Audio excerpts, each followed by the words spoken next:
तो प्यारे बच्चों, एक बार फिर से आप सभी का आपके प्यारे से यूट्यूब चैनल एसकेएम स्टडी के इस लेटेस्ट वीडियो में बहुत बहुत स्वागत है। और यहाँ पे क्लास 12th के बच्चों के लिए रसायन विज्ञान का पेपर लेकर आ गए हैं और इस पूरे पेपर्स का सलूशन इस वीडियो में कराने वाले हैं। वीडियो को एंड तक देखना, बिल्कुल स्किप मत करना, क्योंकि आज के इस वीडियो में बहुत तहलका मचा देने वाला पेपर लेकर आए हुए हैं। आप जानते हैं कि हिंदी के हों चाहे बायोलॉजी के हों, ज़्यादा से ज़्यादा क्वेश्चन प्रीवियस ईयर पेपर से आया था। और वो कौन सा ईयर था? तो वो ईयर था दोस्तों 2019। ठीक है ना, यानी 2019 के पेपर जो बच्चे साल भर करके जा रहे हैं उनका अच्छा खासा पेपर हो रहा है। ठीक है, तो जो बच्चे इस पूरे पेपर को पढ़ के जाएंगे 4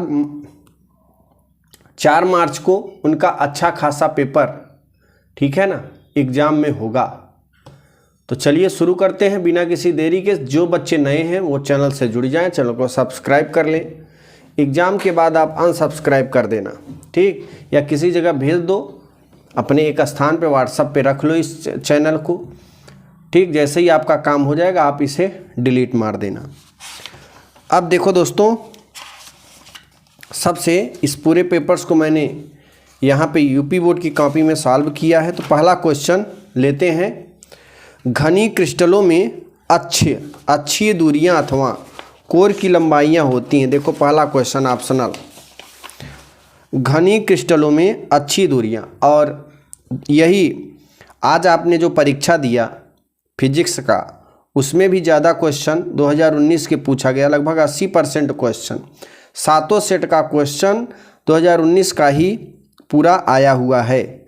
ठीक है, इसलिए हम आग्रह करना चाहेंगे कि सभी बच्चे 2019 के 7 सेट आप पढ़ लीजिए अनसाल पेपर से। यूपी बोर्ड के अगर आप बच्चे हैं तो अच्छा नंबर आपको मिलेगा। ठीक है, घनी क्रिस्टलों में अच्छी दूरियां अथवा कोर की लंबाइयां। देखो जो घनी होते, घन मतलब तीनों भुजाएं बराबर होती हैं, A बराबर B बराबर C। ठीक है ना, तो यहाँ देखो A बराबर B बराबर C नंबर सही है। फिर अब आ जाते हैं अगले नंबर क्वेश्चन में। अगला नंबर क्वेश्चन है 8 ग्राम NaOH, 450 मिलीलीटर विलयन में घुला है।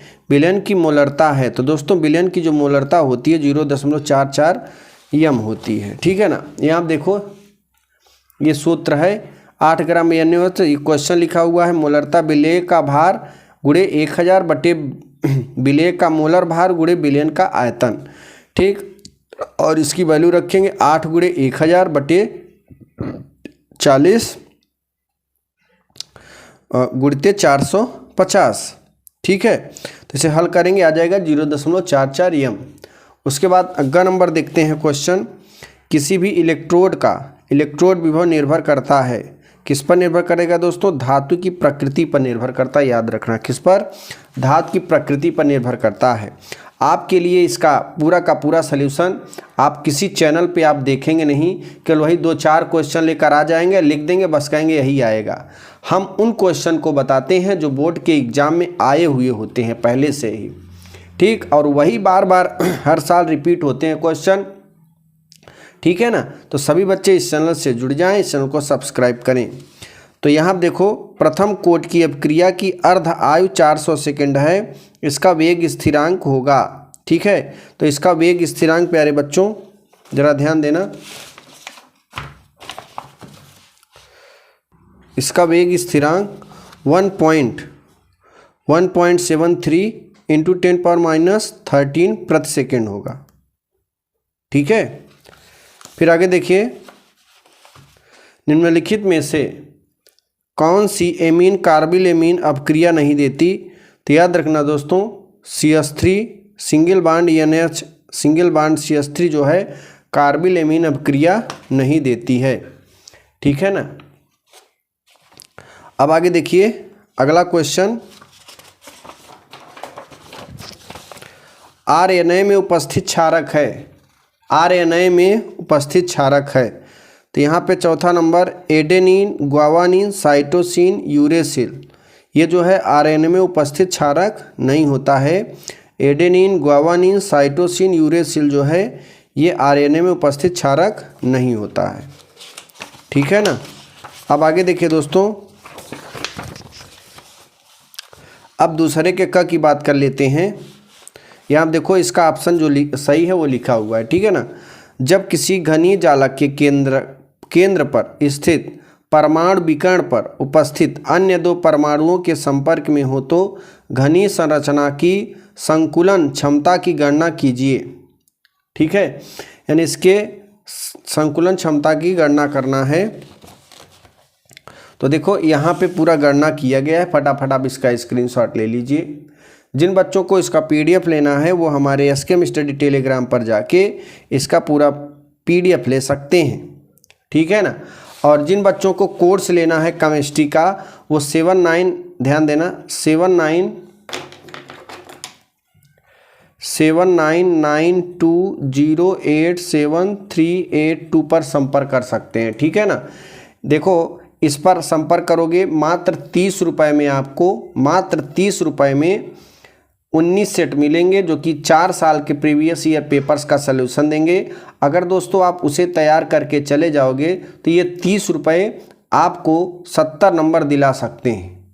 इसलिए जिन बच्चों को कोर्स लेना है वो 7992087382 पर गूगल पे या पेटीएम करके उसका स्क्रीनशॉट इसी नंबर पर, व्हाट्सएप नंबर पर भेजेंगे तो हम आपको सारा कोर्स प्रोवाइड करा देंगे, पीडीएफ के रूप में होगा, ठीक है ना। आगे देखिए दोस्तों, नेक्स्ट है, जरा ध्यान देना।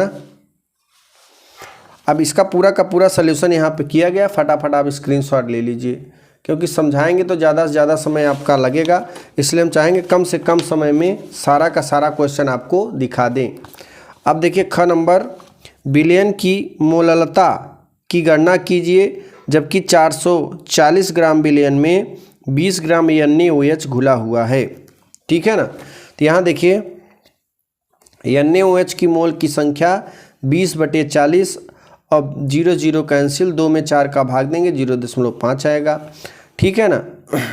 और यहाँ पे विलयन का भार जो है 440/1000 और 0.44 किलोग्राम हो जाएगा। मोलरता निकालेंगे NaOH की मोलरता बटे विलयन का भार ग्राम किलोग्राम में, तो यहाँ वैल्यू रखेंगे और हल करेंगे, आ जाएगा ml प्रति किलोग्राम, ठीक है ना, 1 तो इसका आंसर इतना हो गया, स्क्रीनशॉट ले सकते हो। फिर आ जाते हैं ग नंबर में, डेनियल सेल के लिए मानक इलेक्ट्रोड विभव 1.1 वोल्ट है। निम्नलिखित अपक्रिया के लिए मानक गिब्ज ऊर्जा का वर्णन कीजिए, ऊर्जा की गणना कीजिए। यहाँ पे देखिए ये रिएक्शन हुआ, ठीक। तो यहाँ पे देखिएगा,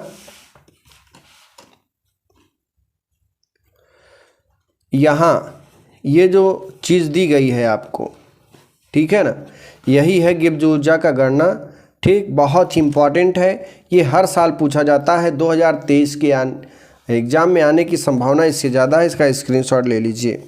फिर आप देखिए विषमांगी उत्प्रेरक के अधिशोषण सिद्धांत को समझाइए। तो यहाँ पे देखिए पूरा विषमांगी के अधिशोषण सिद्धांत को समझाया गया है, फटाफट आप स्क्रीनशॉट ले लीजिए, ठीक है ना। अभी देखो पढ़ेंगे तो ज़्यादा टाइम वेस्ट होगा, हम चाहेंगे ये 3 घंटे का पेपर्स का सलूशन मात्र 10 से 15 मिनट में प्रोवाइड करा दें आपको, ठीक। अब देखिए आगे अगला क्वेश्चन है प्यारे बच्चों, ज़रा बात समझिएगा। किसी ताप पर एक विलायक का वाष्प दाब 0.41 बार है। 0.5 ग्राम अवाष्पशील विद्युत अनवघट ठोस को 42 ग्राम विलायक मोलर द्रव्यमान 84 ग्राम मोल इनवर्स में घोला गया है। प्राप्त विलयन का वाष्प दाब 0.414 बार पाया गया। ठोस के मोलर द्रव्यमान की गणना कीजिए, ठीक। तो 3 के क का यहाँ पे पूरा वर्णन किया गया है, इसका भी आप स्क्रीनशॉट ले लीजिए, ठीक। एग्ज़ाम में अच्छा नंबर पाना है तो इस चैनल से जुड़ जाए सभी बच्चे, क्योंकि हम जो कंटेंट देते हैं वो एग्ज़ाम में ज़रूर आएंगे, ठीक है ना। अब आगे देखिए, आगे है चालकत्व को परिभाषित कीजिए तथा चालकत्व एवं प्रतिरोध में संबंध स्थापित कीजिए। यहाँ आप देखो परिभाषित किया गया है और संबंध भी स्थापित किया गया है, स्क्रीनशॉट ले सकते हो। फिर ग नंबर की अगर बात करें, वैद्युत अपवहन द्वारा कोलाइडी विलयन के शोधन कैसे किया गया है। किस तरीके से वैद्युत अपवहन द्वारा कोलाइडी विलयन का शोधन, यहाँ देखो जिस तरीके से किया गया पूरा लिखा हुआ है, फटाफट आप स्क्रीनशॉट ले लीजिए।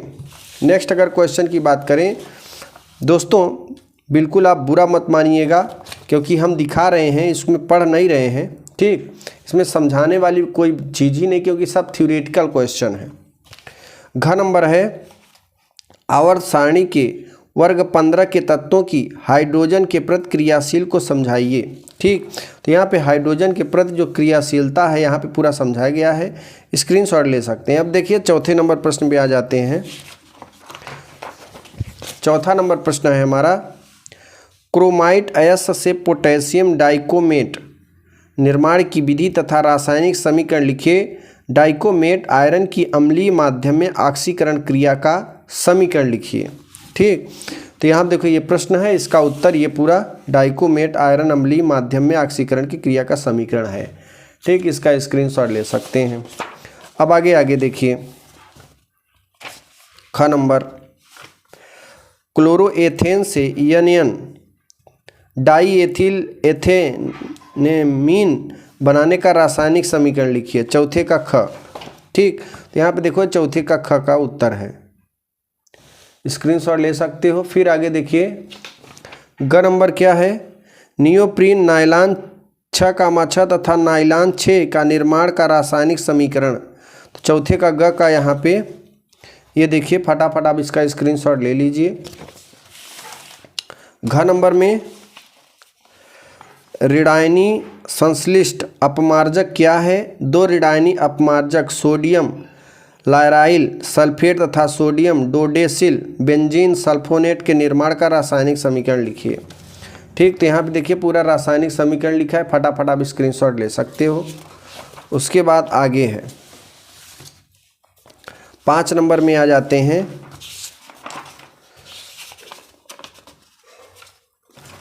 5 नंबर दोस्तों क्वेश्चन देखिए,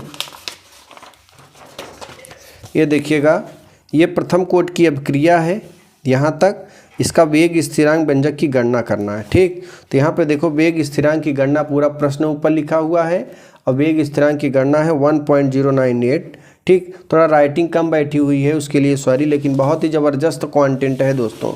इस तरीके से अगर आप एग्जाम में आपको प्रश्न नहीं उतारने, केवल उत्तर लिखने हैं, ठीक ना, बट यहाँ समझाने के लिए उत्तर लिखा हुआ है। 5 के ख की अगर बात करें, आयरन के निष्कर्षण में प्रयुक्त वात्या भट्ठी का नामांकित चित्र बनाइए। वात्या भट्ठी में अलग अलग तापमान पर अपचयन क्रियाओं का रासायनिक समीकरण लिखिए। ठीक, तो यहाँ देखो पूरा रासायनिक समीकरण लिखा है, फटाफट आप स्क्रीनशॉट ले लीजिए। ठीक, फिर देखिए ग नंबर जरा ध्यान समझिए। उप सहसंयोजक यौगिकों में आयरन समावयवता तथा ध्रुवण समावयवता को उदाहरण द्वारा समझाइए। ग नंबर, तो यहाँ देखिए ये पूरा उदाहरण द्वारा समझाया गया, फटाफट आप इसका स्क्रीनशॉट ले सकते हैं। ठीक, फिर घ नंबर क्या है, हैलो एल्केन में एकाण्विक नाभिकराई प्रतिस्थापन SN1 तथा द्विअणुक नाभिकराई प्रतिस्थापन अभिक्रिया SN2 की क्रिया विधि उदाहरण द्वारा समझाइए। ठीक, तो यहाँ देखिए पूरा उदाहरण द्वारा समझाया गया है, स्क्रीनशॉट ले लीजिए। ये देखो पूरा उदाहरण एकदम पहला दूसरा, ठीक, इस तरीके से। अब आगे देखिए 6 नंबर में आ जाते हैं। 6 नंबर एंड ये पॉइंट आपका 6, इसके बाद 7 चलेगा। देखो 6 नंबर में ये क्वेश्चन है, हम इस क्वेश्चन का आंसर देंगे आपके, ठीक है ना, आप इसका दो चाहे इसका दो, बट हम इस क्वेश्चन का दे रहे हैं। एथेनॉल के निर्जल अपक्रिया की क्रिया विधि को चरणबद्ध तरीके से समझाइए। ग्रिगनार्ड अपक्रिया की सहायता से प्राथमिक द्वितीयक तथा तृतीयक एल्कोहल के निर्माण का रासायनिक समीकरण लिखिए। ठीक, तो 6 का यहाँ देखो पूरा लिखा हुआ है, फटाफट आप स्क्रीनशॉट ले लीजिए। ठीक, उसके बाद जो है यहाँ तक अथवा वाला भी किया गया है, आप करना चाहें तो कर सकते हैं अथवा वाला क्वेश्चन। ठीक, ये देखो अथवा का पूरा स्क्रीनशॉट ले सकते हो, मतलब एक भी क्वेश्चन छूटा नहीं है। अब देखो क्या होता है जब केवल रासायनिक समीकरण लिखिए। मेथेनॉल की क्रिया अमोनिया से होती है, ठीक, तथा मेथेनॉल को कास्टिक सोडा के साथ गर्म करते हैं। यहाँ तक पूरा स्क्रीनशॉट ले लीजिए, क्या होता है जब वाला मैटर है। ओके, उसके बाद आगे देखिए नेक्स्ट है इसी में, इसमें कुल 5 था। 5वां नंबर, बेंजल्डिहाइड को कास्टिक सोडा की उपस्थिति में फेनिल मेथिल कीटोन के साथ गर्म करते हैं, तो ये है। ओके, फिर यहाँ पे अथवा में करके है, तो इसको भी आप लिख सकते हैं 1 2 3 4 5, पाँचों का उत्तर, पहले का उत्तर यहाँ पे है। ठीक, पहला, दूसरा, फिर तीसरा, चौथा, पांचवा, पूरा का पूरा स्क्रीनशॉट ले लीजिए। ठीक, अब यहाँ देखो दोस्तों, अब आपका आ जाता है 7वां नंबर। 7वां नंबर यहाँ पे पूरा लिखा हुआ है, फटाफट आप स्क्रीनशॉट ले लीजिए। 7 नंबर क्वेश्चन विथ आंसर है। ठीक है ना दोस्तों, इसका पीडीएफ लेना है तो हमारे एसकेएम स्टडी टेलीग्राम चैनल पर जाके पीडीएफ डाउनलोड कर सकते हैं।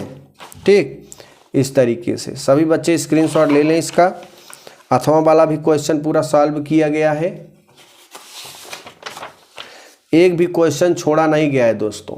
ठीक, तो इस तरीके से ये पूरा सलूशन किया गया। बाकी अपडेट के लिए इस चैनल से जुड़िए, इस चैनल को सब्सक्राइब करें। अगले वीडियो में आपसे फिर मिलते हैं, तब तक के लिए जय हिंद, जय भारत, वंदे मातरम।